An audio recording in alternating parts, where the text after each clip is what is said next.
Hey everyone, I work as a therapist and I'm also finishing up my doctorate in psychology, and today I want to dig into something pretty specific, the kind of person avoidant partners actually end up falling for. Here's how I usually notice this pattern, and I'd genuinely love to hear a therapist's take on it too. When I look at couples where one person is avoidant, I start paying attention to the traits of the other partner as well. Say you've got a dismissive avoidant woman married to an anxious, preoccupied man, or any similar pairing over a long-term relationship. What I keep noticing is that the partners avoidant people choose tend to share a lot of the same qualities, and often the avoidant person will straight up say, "I fell for them because of this or that." So there really does seem to be a pattern, whether people want to acknowledge it or not. I think avoidant people genuinely fall hard for a particular type of person, and that's what we're unpacking today, along with the traits that tend to draw them in. If you don't check every single box, that's completely fine. You can choose to work on some of these qualities if you want to, but there's no requirement to. Nobody's flawless, and that's totally normal. Also, keep in mind this is really just me thinking out loud based on patterns I've observed, not some universal truth. I'm a therapist, so my perspective is naturally limited. I mostly see people who actually show up to therapy, so take everything I say here with a healthy dose of skepticism. Honestly, that goes for everything on Avoidant Connection, not just this video. I'm not perfect, nobody is, and your own judgment should always outweigh mine. That's really the best way I can put it. The first quality is being someone who handles their emotions well, staying calm, and either processing your feelings quietly on your own or expressing them out loud in a way that doesn't feel like too much. This genuinely makes avoidant people feel safe, respected, and more connected to you. It builds real attachment. The second trait is steering clear of games, especially manipulation. Look, nobody's perfect and mistakes happen, but the key is you're not trying to manipulate them on purpose. You communicate honestly and openly instead of using manipulative tactics, because that keeps your avoidant partner from feeling overwhelmed or on edge. That's the simplest way I can explain it. The third trait is holding on to a positive outlook. I really like this one because it benefits relationships across the board, not just with avoidant partners. If you generally view relationships and life through a hopeful lens, and that shows up in how you talk and carry yourself, it makes a difference. For example, if you're watching a couple go through something public and difficult, like a politician and their spouse, and you say something like, "I really admire that they stayed together through all of that." You're not directing it at your partner specifically, you're just sharing how you genuinely feel. But that kind of comment quietly shifts how your avoidant partner views love and relationships, because they're absorbing your outlook even though you never said a word directly to them. The fourth trait is correcting your partner in a respectful, private way. Maybe they said something a little off or got a fact wrong and you feel it's worth mentioning, but not in front of other people. So you wait until things have settled down, then pull them aside and gently bring it up. If it's a minor thing, it might not even be worth mentioning at all. But if it matters, maybe they said you'd been together 2 years when it's actually closer to 3, you address it privately instead of correcting them publicly. That small choice to protect their dignity in front of others makes a real difference in how safe they feel with you. Here's the kind of thing that lands well. "Hey, I wanted to mention this. I know you shared that with everyone, but we've actually been together almost 3 years now." Correcting someone this way, kindly and privately, without putting them on the spot, is 100% the move. The fifth trait is valuing someone's effort more than the end result, most of the time anyway. You hold this standard for yourself and for them, and you say it out loud, "I appreciate how hard you're trying." Or, "I love that we're a couple who puts in real effort." You're not fixated on outcomes or asking why something hasn't happened yet. You're acknowledging the progress in the trying itself. That's really all it takes. And avoidant people respond strongly to this, along with anyone who shows this kind of appreciation consistently. Another trait I see avoidant people gravitate toward is someone who doesn't hold on to things. I notice this constantly in couples therapy. It's usually one of the first things they bring up. Someone might say, I know I want to fix things in my marriage, and I know she tends to release a lot of small stuff instead of holding on to it, even though I know it builds up sometimes. I want to be better because of that. They bring this up again and again. I really love that they don't dwell on the little stuff. It's one of my favorite things about them, and it makes me want to be a better partner. What counts as little obviously varies person to person, but generally speaking, avoid dwelling on things. Understand that letting something go for now, not forever, is what actually builds connection. The next trait is giving space while still staying consistent. I know that sounds like a contradiction, but stick with me. You allow room when it's needed while still showing up and staying present. You keep communicating, checking in, sending a text. Something like, I'll give you the evening to yourself. I'll check in tomorrow. Works well. The key word is consistency. Following that is moving through life with a sense of confidence about how things will turn out, not arrogance. Arrogance actually pushes avoidant people further away. Instead, you model genuine curiosity about life. Maybe you're unhappy at your current job, you've got some savings set aside, and you decide to apply elsewhere. You land a couple of interviews, and even without an offer in hand yet, you know you can rely on your savings for a while, so you go ahead and leave your job to focus on yourself. Is that necessarily the smartest move? Depends on the situation, honestly. But what matters is that you're moving through your life with that kind of self-trust, and you're modeling curiosity rather than fear. Why does this matter so much? Because people often fall for qualities in a partner that they admire, but also ones they secretly wish they had themselves. Avoidant people tend to wrestle with control. I was avoidant myself once, and I had real issues around controlling my schedule to the point where it pushed people away. And honestly, I didn't even notice or care at the time. I've grown past that now, but here's what happens.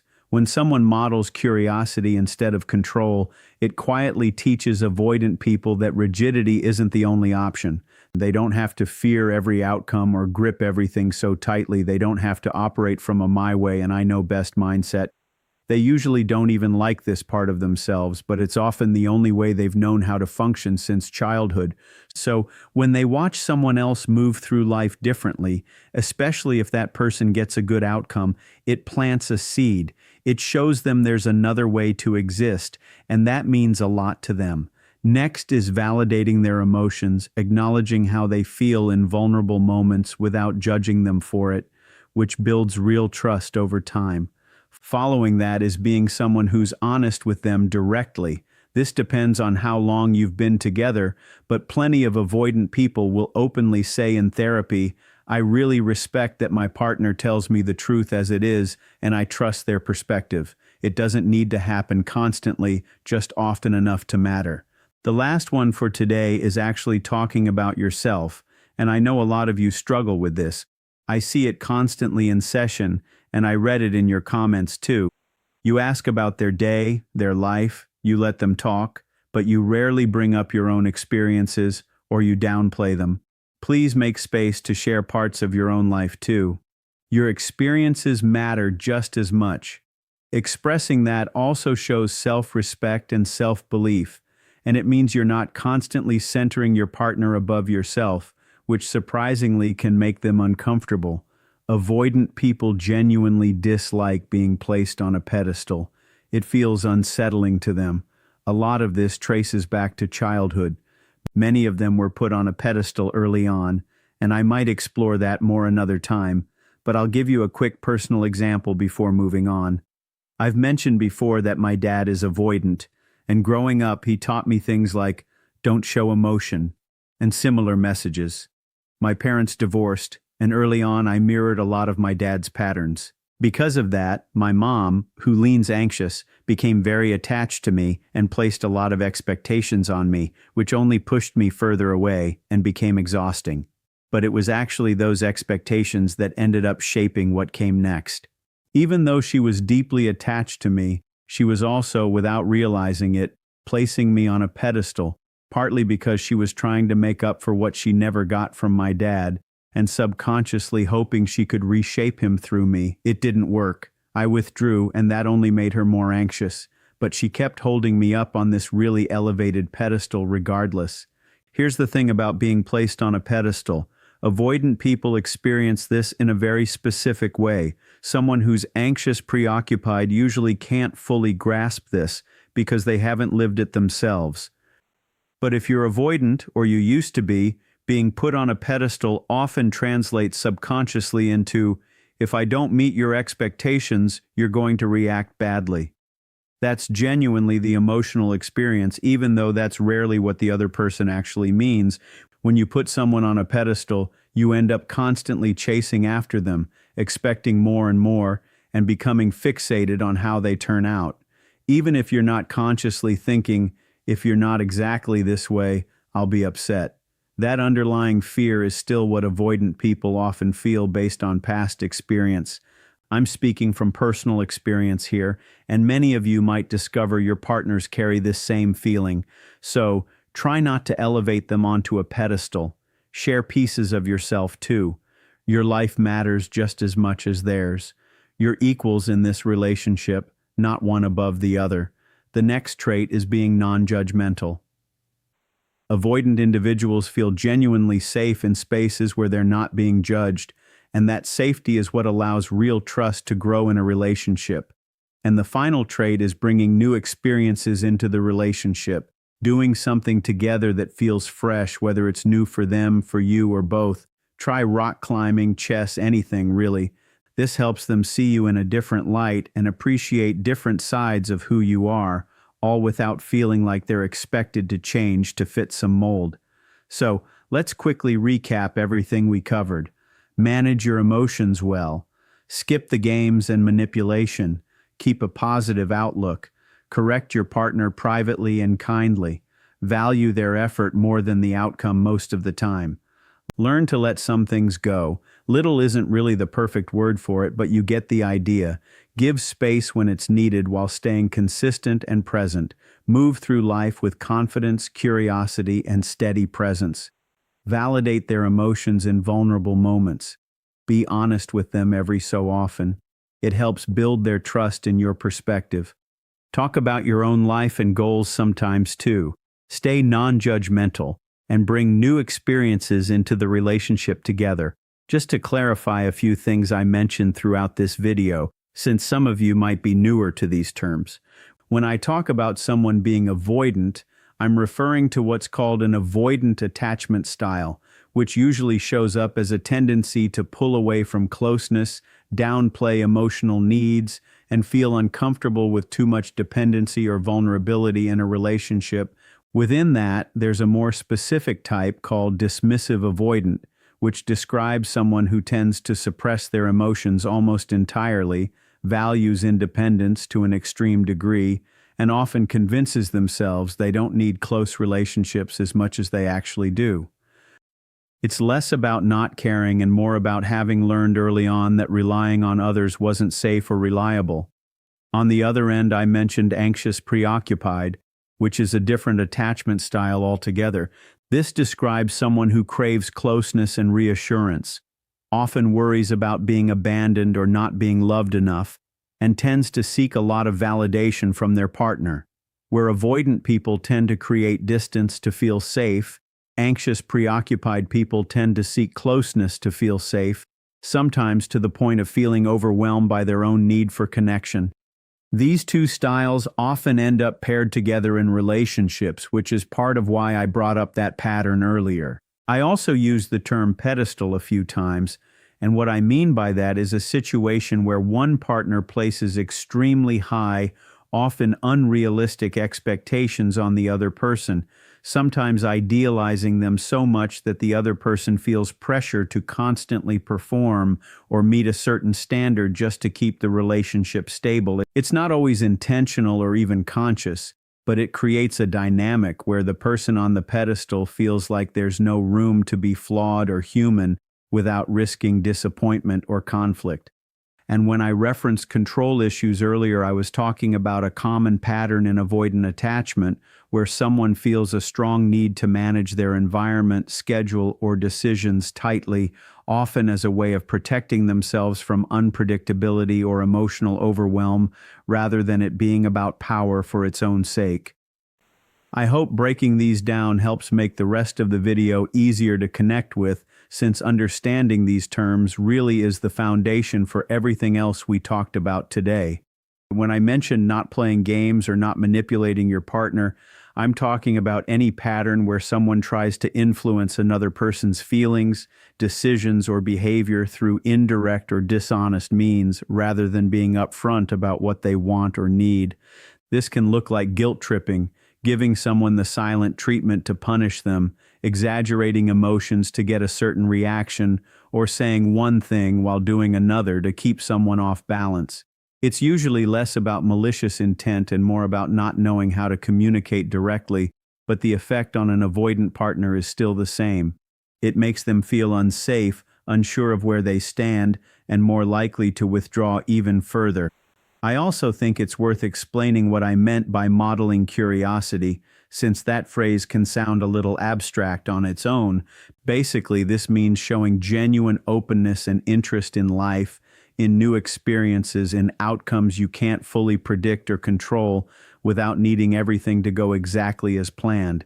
Instead of approaching decisions from a place of fear or rigid control, you approach them with a sense of exploration, a willingness to try something even without guaranteed results. For someone who's avoidant and has spent years gripping tightly to control as a way of feeling safe, watching a partner move through life this way can be quietly transformative. It shows them there's another way to exist that isn't rooted in constant vigilance or fear of the unknown. So let's take a step back and really sit with everything we've talked about today, because I think it's easy to walk away from a video like this and just remember a checklist. Manage your emotions, don't play games, promote positivity, and so on, without really absorbing why any of this matters in the first place. And I think that's the piece I want to leave you with as we wrap up. This isn't really about becoming a different person or performing a role just to make an avoidant partner fall for you or stay with you. That's not the goal here, and honestly, if that's the only reason you're doing any of this, it probably won't work long-term anyway, because avoidant people, maybe even more than most, can sense when something feels performative versus when it feels genuine. They've spent their whole lives learning to read rooms and read tone, read the subtle difference between what someone says and what they actually mean, because for a lot of them, that skill was survival. So the traits we talked about today aren't really a formula. They're more like a description of what emotional safety looks like from the outside. And it just so happens that avoidant people respond strongly to that safety because so much of their life has been the opposite of it. I want to be really clear about something too. None of this means you have to shrink yourself, walk on eggshells, or constantly manage someone else's nervous system for them. That's not healthy for you. And honestly, it's not sustainable, and it's not even what avoidant people actually want, even if it feels that way sometimes. What we're talking about is something much more balanced than that. It's about being steady, being honest, being kind, without being self-erasing, and giving someone room to be imperfect without punishing them for it, while also expecting the same respect in return. Because I think sometimes when people here give them space or don't call them out too much or let go of little things, they interpret that as, I have to be endlessly patient and endlessly available and never have needs of my own. That's not it at all. In fact, one of the things we talked about, remember, talk about yourself too, is literally the opposite of that. You matter in this dynamic just as much as they do. You're not a caretaker, you're not a coach, you're not there to fix them or manage them.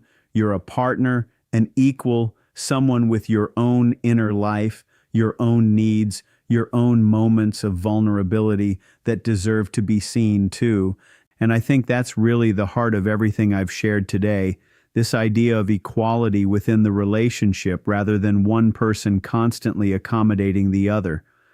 Because when you really break down all these traits, calmness, honesty, positivity, respectful correction, valuing effort, letting go of small things, giving space while staying present, moving through life with curiosity instead of control, validating emotions, being direct sometimes, sharing your own life, staying non-judgmental, bringing in new experiences. What you start to notice is that none of these are exclusively for the avoidant partner. These are just, generally speaking, the ingredients of a secure, healthy relationship period. They benefit anyone regardless of attachment style. It just so happens that avoidant individuals are especially sensitive to the presence or absence of these things because their nervous systems have often been shaped by relationships where these things were missing, inconsistent, or overwhelming in the opposite direction. I also want to gently remind you of something I said earlier in the video. This is not a universal truth, and it's not meant to be some rigid rule book you follow perfectly in order to earn love from an avoidant partner. I shared these patterns because I've noticed them again and again in the therapy room in the specific slice of relationships I happen to have access to as a therapist. But that's exactly what it is, a slice. I don't get to see every relationship in the world. I only see the ones that walk through my door. The ones willing to sit in a room and talk about their pain, their patterns, their fears.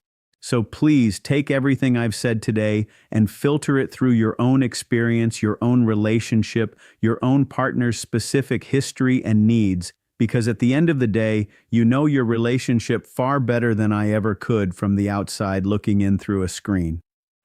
I also want to acknowledge something that I think gets lost sometimes in conversations like this, and that's the fact that growth isn't linear and it isn't instant. If you're someone who struggles with a few of these traits, maybe you tend to correct people publicly without meaning to. Maybe you struggle to talk about yourself. Maybe you've unintentionally put someone on a pedestal without realizing it. Please don't hear this video as a list of your failures. Hear it instead as a map, a set of directions you can slowly move toward, one small shift at a time. Nobody, and I really mean nobody, embodies all of these traits perfectly, all the time, in every single moment of their relationship. I certainly don't, and I say that as someone who studies this stuff for a living and has spent years actively working on my own attachment patterns. Growth in relationships tends to look more like a spiral than a straight line. You circle back to old patterns sometimes, you catch yourself doing better other times, and slowly, over months and years, the overall direction trends upward, even if any single week looks messy. I think it's also worth saying, especially for those of you who identify as avoidant yourselves, or used to, like I did, that healing isn't just the responsibility of the partner who's more anxious or more expressive. It goes both ways. If you're avoidant, learning to tolerate closeness, learning to sit with vulnerability instead of fleeing from it, learning to receive love without immediately feeling smothered or controlled, that's real work too. And it deserves just as much compassion and patience as anything we've discussed today. This isn't a one-sided equation, where the non-avoidant partner does all the emotional labor while the avoidant partner simply receives it. The goal, always, is mutual growth, mutual safety, mutual effort. Both people showing up, both people softening old patterns, both people learning new ways of being close to another human being. I think what I really want you to walk away with today isn't a checklist to memorize, but a feeling, a sense of what safety actually feels like inside a relationship, and permission to build that safety without losing yourself in the process. Because ultimately, the traits avoidant people fall in love with aren't complicated tricks or secret techniques. They're simply the markers of a person who feels secure enough in themselves to be calm, honest, curious, and kind without needing constant reassurance or control to feel okay. And when you can offer that from a place of genuine wholeness rather than anxious performance, it doesn't just help your avoidant partner feel safer, it makes your entire relationship stronger, steadier, and more resilient over time. So, if you take one thing from this video, let it be this. You don't need to change who you are to be lovable to an avoidant partner. You simply need to become more fully, calmly, confidently yourself, and trust that real connection can exist even with someone who's still learning how to receive it. Relationships with avoidant partners aren't about chasing someone into vulnerability. They're about creating an environment steady and safe enough that vulnerability starts to feel possible on its own. And that takes time, patience, and yes, a fair amount of grace for them and for yourself too. Thank you so much for sticking with me through this whole video. I know it was a longer one, but I really do hope it gave you some insight, whether you're avoidant yourself in a relationship with someone who is, or just curious about attachment patterns in general. If this resonated with you at all, I'd really appreciate it if you hit that like button and subscribe if you haven't already. It genuinely helps this channel grow and lets me keep making videos like this one. And as always, take everything I say with a grain of salt. Trust your own instincts and experience above anything you hear from me. I'll see you all in the next video. Take care of yourselves and take care of each other. I really hope this was helpful for someone out there. If it was, feel free to like and subscribe, and I'll catch you in the next one.